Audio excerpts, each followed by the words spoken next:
Mula kay Pinoy Mystery Channel, bilang na ang oras ng komunistang China. Naku po, anong oras ang nabibilang na sa kanila mga tol? Ito na daw ba yung pagbagsak ng ekonomiya o pagbagsak ng komunistang bansa mga tol? Yan ang ating aalamin at bibigyan ng komentaryo o reaction video mula rito kay Pinoy Mystery Channel. Huwag niyong kalimutan mag-subscribe sa kanyang YouTube channel mga tol. Nakalagay po sa ibaba ang link ng videong panonoorin natin. At kung bago ka pa lamang dito at gusto mo yung mga ganitong klaseng reaction video, commentary, syempre huwag mong kalimutan mag-subscribe. Click mo na rin ang notification bell para ma-notify ka pag may mga bago tayong reaction na tulad nito. Huwag na natin patagalin pa, panoorin na natin to mga tol.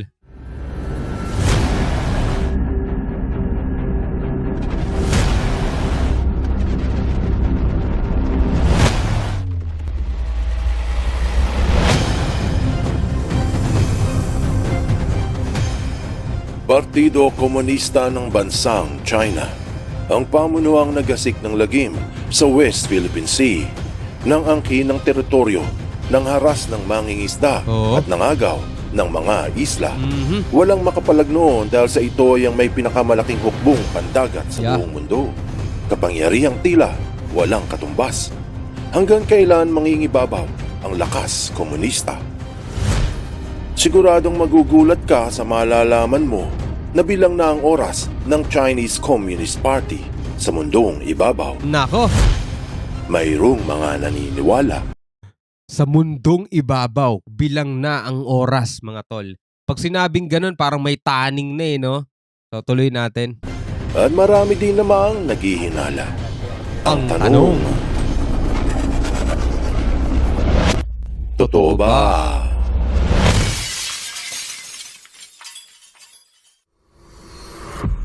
PMC.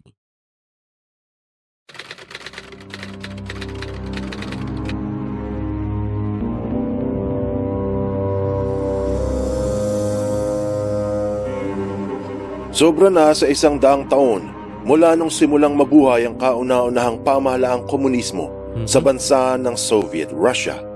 Kaila sa marami, nang nag-imbento ng ideolohiyang komunismo ay isang Hudyo na nagngangalang Karl Marx. Panahon na apektado ang politika sa Alemanya dahil sa kapitalismo. Ang hindi patas na pagtrato sa mga manggagawa ang nagtulak upang isulong ang kaisipang komunista na from each according to his ability, to each according to his need. Ibig sabihin, iambag sa lipunan ng iyong kakayahan at mapupunan ang iyong pangangailangan. Ideolohiyang umantig sa puso ng mga manggagawang nais makaahon sa hirap at makatamo ng pantay-pantay na pamumuhay. Walang mayaman at walang mahirap. Maganda yun. Subalit ideolohiyang peligro kung mapapasa kamay ng ganid na politiko. Tama. Ang komunismo ay dinala ni Vladimir Lenin sa Russia upang labanan ng namumunong dinastiya. Iyan ang unang motibo. Matapos ang Russian Revolution mga taong 1922, nung hinirang ang unang pamahalaang komunista, at ang Russian Republic ay naging Russian Soviet Federative Socialist Republic. Ikinalat ng mga Russian Bolsheviks ang adhikain sa iba't ibang bansa. Mula noon, naging komunista ang bansang Hungary, Yugoslavia, Albania at marami pang iba. Kung tutusin, kung titignan mo no, yung unang layunin, no, ang ganda para paging pantay-pantay lahat, no. Hindi yung tipong pag halimbawa pinanganak ang mahirap, habang buhay ka na lang magiging mahirap, di ba? Kapag pinanganak ang manggagawa, talagang wala ka ng pag-asa para lumibel doon sa mga dugong bughaw, pa kung tawagin, di ba? Eto maganda sana, no? Pero sabi nga ni PMC, delikado kung mapapasa kamay ng mga ganid na politiko, no? Tuloy natin. At nabuo ang tinawag nilang Communist Bloc sa Europa at naging Union of Soviet Socialist Republics o USSR. Bukod sa Europa, naimpluwensyahan din ito ang mga nasa Asia at Africa. Bagamat naunang kumalat ang komunismo sa China, taong 1948 naging komunista ang North Korea. 1949 doon lang sumunod ang China. 1959 sa bansang Cuba. 1969 sa Somalia. At 1975 nanalo ang mga komunista sa Vietnam. Hanggang sa ang komunismo ay naging pinakamakapangyarihang kilusan sa kasaysayan ng mundo. Siyempre, magandang balita ito para sa USSR. Pero hindi maiaalis na kahit anong klase ng pangarap, minsan nahahantong sa mapait na bangungot. Bago pa dumating ang mga taong 1980s, nagkakaroon na ng lumot sa loob mismo ng mga partido hanggang sa isa-isang pumlakda. Taong 1989 sa Poland at sa Czechoslovakia, natalo ang grupo ng mga komunista. Sa taong ding iyon, bumagsak ang partido sa Romania. Tapos, nabuwal ang Berlin Wall na humahati sa East at West. Taong 1990 sa Alemanya, napatalsik sa pwesto ang mga komunista. At sa taong ding iyon, natalo sila sa Hungary. Taong 1991, humiwalay ang Ukraine at Belarus sa samahang Soviet at nalusaw ng tuluyan ang Eastern European Bloc. Ganun pa man, marami ang naniniwala noon na dahil sa napakalakas ng mga Ruso, hinding-hindi matatalo ang mga komunista sa Russia. Tumumba man ang lahat, magunaw pa ang Europa, o malusaw ang buong mundo, hinding-hindi kailan babagsak ang komunismo. Iyan ang akala nila. Sa ikinagulat ng marami, sa pag-alis ni Gorbachev, ang sentro ng komunismo ay nabiyak at tuluyang nalusaw ang USSR. Lumubog ang araw ng magiting na komunismo at hindi na muling sumikat pa. Kaya maraming katanungan ang umusbong, kasama ang kung ano ang tunay na dahilan bakit bumagsak ang matatag na komunismo sa Russia at sa Europa. At ano ang kinalaman ng pagbagsak nito noon sa katayuan ng bansang China ngayon. Ngayon kasi hindi na maganda pakinggan, no, pag sinabing komunista ka. Iba na yung iba na yung datingan, mga tol eh. Siguro yung pinakauna talagang layunin at kung ano man yung unang talagang nasimulan is nawala na, napalitan na ng iba ngayon na parang nagiging diktador na, no.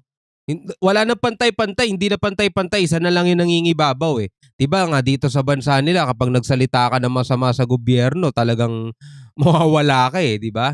So yun na, hindi na, asan na yung dating pantay-pantay, di ba? Walang mahirap, walang mayaman. Dito, iba na. Iba na yung kahulugan ngayon. Marami ang naniniwala na dahil sa magulong politika ang dahilan sa pagbagsak ng komunismo noon. Pero hindi lahat ay naniniwala sa teoryang ito dahil hindi ba ang magulong politika ang rason bakit ito dinala ni Lenin sa Russia upang mapatalsik ang dinastiya ng mga Tsar. Mayroon namang pagsusuri na nagpahayag ng dahilan sa pagkalusaw ng komunismo. Ito ay dahil sa pagbagsak ng ekonomiya sa Europa. Subalit mayroong hindi sang-ayon dito dahil sa panahon ng kahirapan na buhay ang komunismo at doon lumaganap. Hindi nila mawari na ang tunay na dahilan sa pagbagsak ng komunismo sa Russia at Europa ay ang mismong ideolohiya ng komunismo.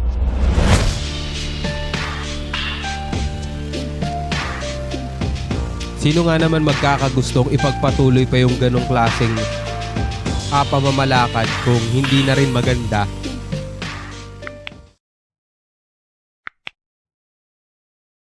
Bakit bilang na ang oras ng mga komunista sa China?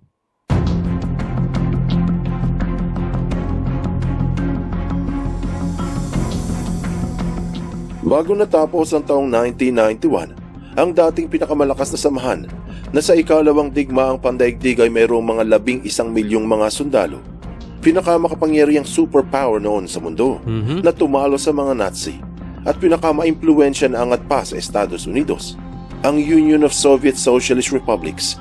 Pero ito ay nabura sa mapa. Paano ito nangyari? Ayon sa ulat ng Foundation for Economic Education, maraming taon na ang nakalilipas na pumalya ang komunismo sa Russia dahil hindi nakayanan na suportahan ito ang paglago ng populasyon. Dahil dito, bumaba ang mga living standards ng mamamayan. Sa madaling sabi, ang ideolohiyang from each according to his ability to each according to his need ay hindi talaga pumatok sa taong bayan. Bakit kamo? Kung susuriin ang tenet o prinsipyo ng komunismo na pantay-pantay na pamumuhay, walang mayaman at walang mahirap, iyan ay problematic. Sino ang magpapasahod sa mga mahihirap? Sino ang mamamahala sa mga transaksyon? Ang likas sa ugali ng tao na umasenso at mamuhay ng maayos ay binabara sa komunismo, parang pressure cooker na gustong sumingaw. Ang balita sa Nikkei Asia. Oo nga naman, mga tol, no? Kung pantay-pantay lahat, walang mayaman, walang mahirap, sino na ang boss? Yung iba pa namang mga tao kapag umasta akala mo talaga sila boss, no? Merong tayo nakikita mga tol sa mga magkakatrabaho. Pare-pareho lang naman sila ng sinasahod, pare-pareho lang naman sila ng antas, no? Ng posisyon. Pero yung iba diyan bossy, no? Kala mo sila may-ari ng kumpanya. May mga ganun, no? Sa simpleng halimbawa pa lang, no? Lalo pa kaya kung sa pangkalahatan na ganyan ang sistema, di ba? Talagang magkakagulo. Kailangan talaga merong isang mas mataas para maging balanse. Kung lahat mayaman, kung lahat pantay-pantay, wala nang magsisilbi, wala nang maglilinis, kasi gusto nila lahat nandoon na sila eh.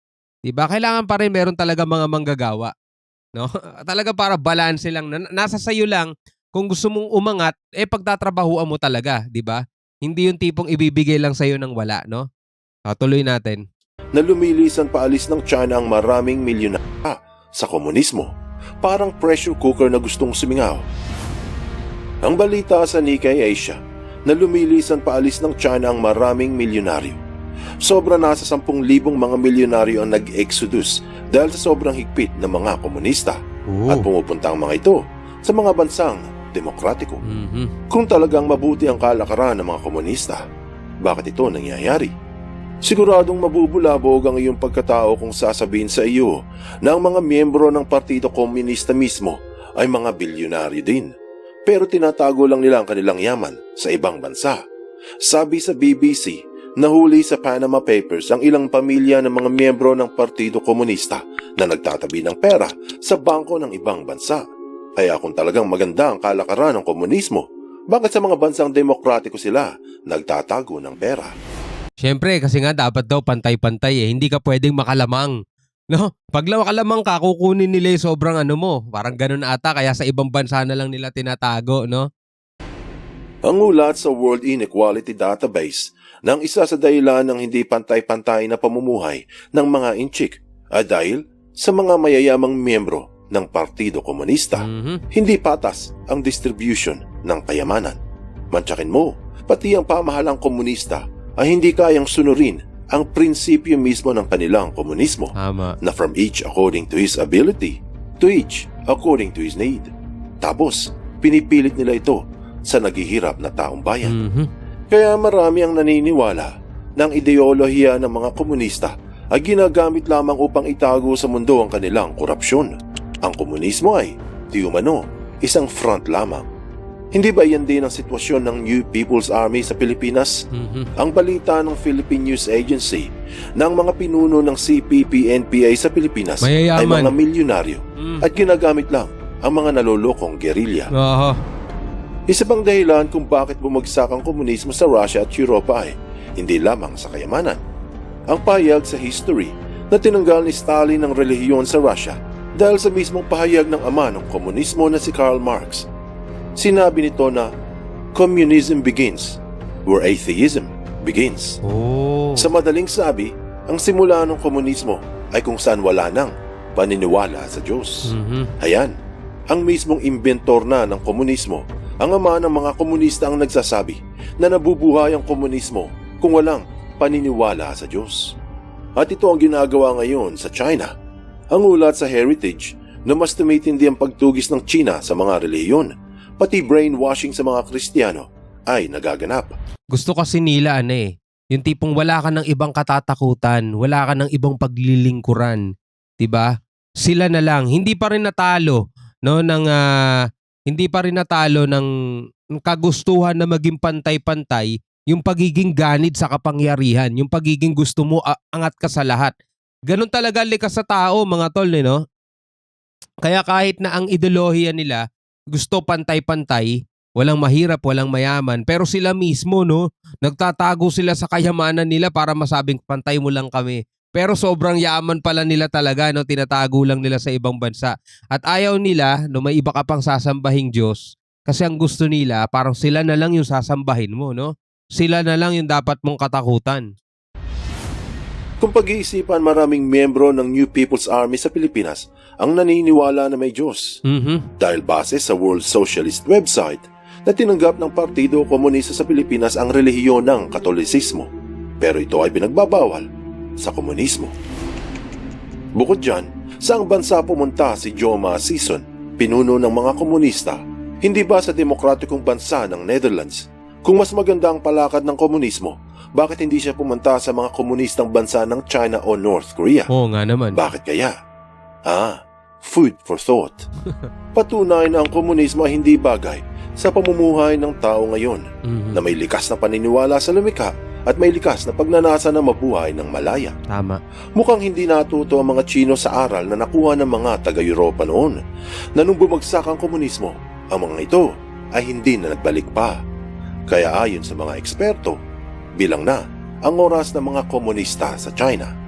Pati balita ng NDTV na si Xi Jinping ay nangangamba sa pagbagsak ng mga komunista sa China. Sa harap ng tila makapangyarihang mukha nito ay nilulumot ang loob. Tapos yung mga action na ginagawa niya pa, di ba? Ilang beses na na-expose di ba yung ginagawa nila, pinapatanggal nila yung mga relihiyon doon, di ba? Yung Biblia, pinapabago nila yung mga nakasulat doon. Yung iba ayaw na nilang ipagamit, gusto nila may sarili silang libro na. Anong aral ang mapupulot dito? Napagtanto na ang impluwensya ng komunismo ay malakas noon. Pero napatunayan din na ito ay hindi angkop sa pamumuhay ng tao ngayon. Pinigil ng ideolohiya ang likas na kalooban ng bawat nilalang kung saan mayroong paniniwala sa lumikha at buhay na malaya. Huwag kalimutan, ibong sa hawlay ikinulong ng mahigpit. Kapag nakawalay, hindi na babalik. Buksan mo. Diba? Masyado kasing mahigpit eh. Ayaw rin ng tao yun eh. Kumbaga likas na rin kasi sa tao mga tol na kapag lalo mo siyang ginigipit, mas lalo siyang nagpupumiglas. Diba? Kaya hindi talaga tatagal ang panahon. Babagsak at babagsak yung ideolohiyang yun. Lalong-lalo na kung nag-iba. Dati kasi diba, mahirap, mas merong mayayaman, nananatiling yung mayaman lang talaga siya. Pinamana-mana niya kasi yan. Tapos yung mga mahihirap, pinanganak ka mahirap, yung mga susunod na henerasyon mo, magiging mahirap. Hindi ka pwede mag-asawa sa mayaman kasi mahirap ka lang. Diba? So, nagkaroon ng ganyang ideolohiya na ibigay sa kanya ang naayon sa kanyang skills at ang naayon sa kanyang pangangailangan. So, naging pantay-pantay na kasi lahat naman tao pare-pareho pangangailangan eh. Yun nga lang kasi sa paglipas ng panahon, di ba, yung mismong ganong sistema ay hindi rin naaangkop sa mga tao kasi kailangan talaga merong mas angat at merong nasa baba. Hindi pwedeng lahat pantay-pantay, lahat mayayaman na, lahat pantay-pantay, lahat may hirap na. Kasi may mga ugali rin naman ng mga tao na minsan may pagkabosi katulad nung inihalimbawa natin kanina sa isang trabaho, pare-pareho kayong mga trabahador lang eh, pero yung iba dyan, akala mo sila may-ari ng kumpanya kung makapagmando eh, di ba? So may mga ganun talaga. Hanggang sa lumipas ang panahon na akala mo pantay-pantay pero yung mga namumuno, yung mga leader mo, sobra-sobra pala yaman na ipino-front lang sa inyo na pantay-pantay kayo pero ang totoo, kayo lang yung talagang may hirap, sila super yaman. No, hanggang sa wala na kayong control, di ka pwede magsalita, ng masama laban sa mga gobyerno. Halimbawa na lang sa North Korea, di ba? Ang pinapakilala sa inyo yung ideolohiya yung ganung klase. Lahat ng poster nakalagay doon kung sino yung mga leader ng bansa mo. Wala kang karapatan para pumili ng gusto mong trabaho. Wala kang karapatan para pumili ng gusto mong gupit. Lahat dinidikta sa inyo, di ba? Ganun na nangyayari. Siyempre ang tao, habang lumilipas ang panahon, lalo na pag na-expose siya sa mas malayang bansa, mas masaya, di ba? So, ganun na nga, no? Babagsak at babagsak talaga yung mga ganyang bagay. So, ikaw bilang isang tao, ano pipili? Kung papipiliin ka, gusto mo sa demokratiko o sa komunista o sa komunismo, no? Pareho naman silang may bad side eh, di ba? Pag sa demokrasya naman, pag sobrang laya naman, masama rin naman ang magiging resulta, sobrang malaya, di ba? So ikaw, ano masasabi mo dyan? Comment ka na lang sa baba. Hanggang sa muli, ako nga pala si Shobaldi. Peace out.